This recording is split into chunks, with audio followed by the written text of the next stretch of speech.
Moi, c'est Mike Onaimbo. J'ai commencé le basket à 4-5 ans. J'ai commencé à l'école P. Anderlecht. Puis ensuite, j'ai fait l'UJK, l'Excelsior et Ganso Renan jeune. Puis je me suis lancé en tant que coach par rapport à mon fils. Il avait 5-6 ans. Je l'ai pris avec quelques joueurs du baby et j'ai créé une équipe en fait. C'est là que j'ai commencé à prendre goût au coaching. En toute honnêteté, j'ai commencé à coacher, mais un peu pour l'argent, parce que c'est vrai que ça arrondit les fins de mois. Puis j'ai pris vraiment goût avec mon fils. J'ai vu l'évolution, le travail qu'il y avait à faire était sympa. Puis 2-3 ans, j'ai revu des joueurs que j'avais au début, et des joueurs qu'on ne savait pas vraiment s'ils allaient continuer le basket. Et au final, je les ai vus encore dans le basket, donc ça fait plaisir.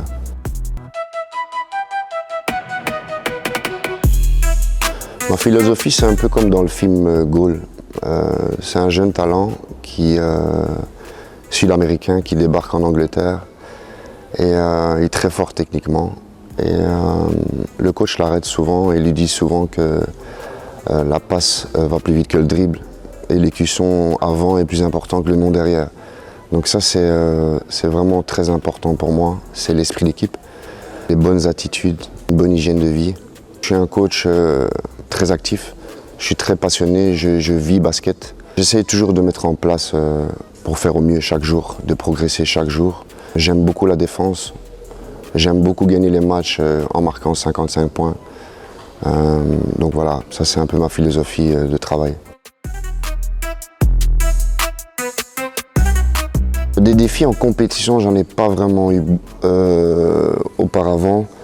Moi j'ai plus des défis apprendre à perdre, être plus calme lors des matchs, parce que c'est vrai que je suis très actif, donc à un moment donné, quand on est trop actif, on ne peut plus gérer ses joueurs, essayer de moins s'occuper de l'arbitrage, de l'adversaire, de se concentrer plus sur mon équipe à moi.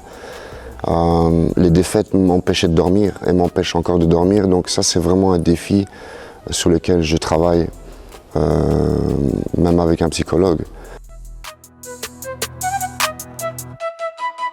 J'ai pas vraiment de défi, je prends match par match, j'essaye de faire progresser les jeunes tous les jours parce que je sais qu'en les faisant progresser, on va gagner des matchs. Et c'est ce qui s'est passé depuis 2 ans. On n'avait pas d'objectif, on ne voulait pas monter, on voulait juste progresser et s'amuser. Et tout s'est mis en place et on a vu que les choses se font naturellement. Il y a plusieurs coachs qui m'inspirent comme Vincent Bouffiot, Vincent Trinon, Yvan Devreux. Ce sont des coachs qui pour moi sont les meilleurs en Belgique, les meilleurs formateurs. Pourquoi? Parce qu'ils m'ont aidé à comprendre les détails.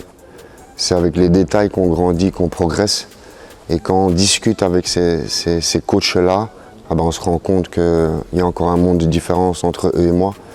Et ils m'ont donné envie de travailler encore plus. J'ai assisté à plusieurs cliniques et c'est vrai qu'ils vont en profondeur tout le temps et tout le temps et tout le temps. Parfois c'est bien de connaître certaines choses, mais c'est plus difficile de les enseigner. Et donc eux ont parfois les techniques et les paroles pour nous aider. On a toujours tendance parfois en tant que coach à jouer du 5 contre 5, mais ces coachs-là apprennent qu'avant de jouer du 5 contre 5, il faut savoir jouer du 3 contre 0 pour arriver vers le 3 contre 3, du 5 contre 0 vers le 5 contre 5. Et tout ça, c'est des détails.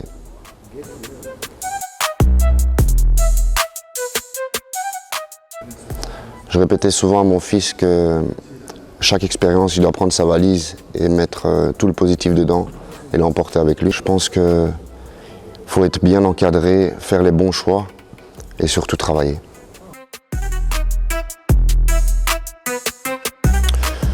L'objectif l'année prochaine avec les U21, c'est d'être dans la continuité, de travailler, de progresser. On va avoir plein de jeunes talentueux qui arrivent, donc on va progresser. Quand on leur pose la question, ils veulent tous être pros. Donc on essaie toujours de faire au mieux.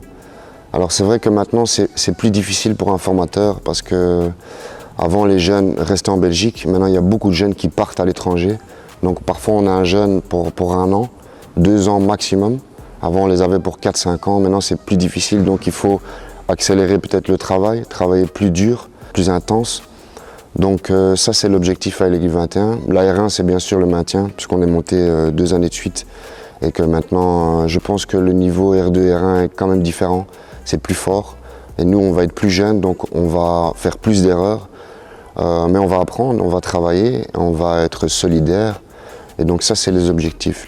Mes objectifs personnels, c'est j'aimerais atteindre un jour le staff d'une équipe nationale jeune, de participer à une campagne européenne. Donc ça, c'est un peu mon objectif à moi. C'est évidemment de continuer à grandir, d'apprendre, d'écouter, de discuter encore avec les coachs. Ça, c'est quelque chose qui me nourrit chaque jour. Il faut savoir qu'Aaron est né dans une famille de basketteurs. On a tous joué, mes oncles ont joué, mes cousins, ma mère, mon père. Donc il est né dans une famille de basketteurs. Et puis quand il est né, moi j'ai joué encore, donc il m'accompagnait. Il a appris à marcher avec un ballon de basket. Et puis je pense que les choses sont faites naturellement. Il y a des choses qui sont innées, bien sûr. Il n'avait pas besoin de travailler certains mouvements. Quand il était très petit, il visualisait et puis il appliquait directement. Donc je pense que ça, c'est un talent pur. Mais il a toujours été encadré de basketteurs et de sportifs.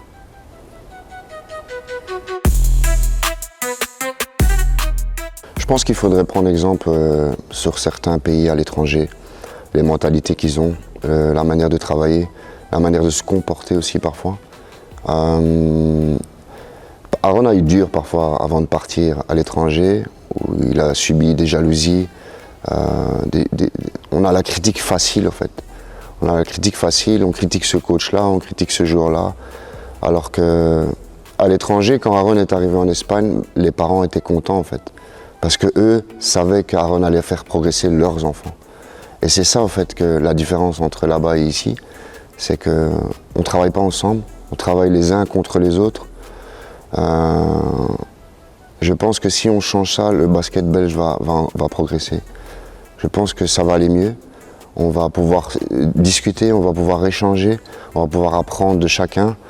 À l'étranger, ils apprennent des concurrents. Entre coachs, ils discutent. Il n'y a aucun problème avec ça. Ici, on est toujours un peu... on cache, on garde pour nous, on ne veut pas donner à l'un, on ne veut pas donner à l'autre. Mais au final, quand on est formateur, le plus important, c'est d'amener tous nos joueurs, ou un maximum de joueurs, en équipe nationale, pour représenter notre pays à nous. Donc je pense que si on travaille sur ça, on va évoluer. C'était Mike Onembo sur Basket Bruxelles-Brabant.